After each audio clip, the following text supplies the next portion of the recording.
Hello, good morning. This is your daily outlook for Tuesday, the 27th of November.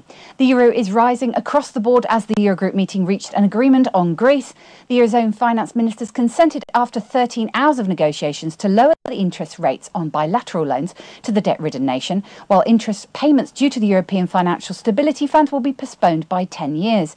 Additionally, the maturity of the loans increased to 30 from 15 years.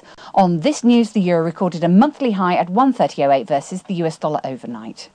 The Australian dollar is strengthening versus most of its counterparts. The same is true for the British pound ahead of the third quarter gross domestic product release. The Canadian dollar pierced through 0.9920 against the US dollar early in the EU session. This is a minor breakout, and a break and hold below 0.9910 is needed for lower lows to be recorded. The GER30, which follows the DAX, opened 25 points higher this morning on the back of the Eurogroup agreement. The index now lies above 7335, a 3-week high. Now let's take a look at what the currencies are doing this morning. The euro-dollar pivot points at 129.40 with a preference to enter into long positions at 129.50. The dollar-yen pivot points at 81.90 with a preference to enter into long positions at 81.90.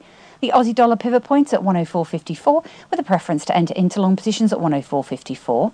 The sterling dollar pivot points is at 160 with a preference to enter into long positions at 160.10, and the dollar CAD pivot points at 0.9955 with a preference to enter in short positions at 0.9955.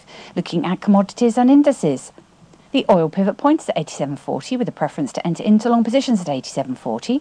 The gold pivot points at 1735 with a preference to enter into long positions at 1735. The silver pivot points at 336.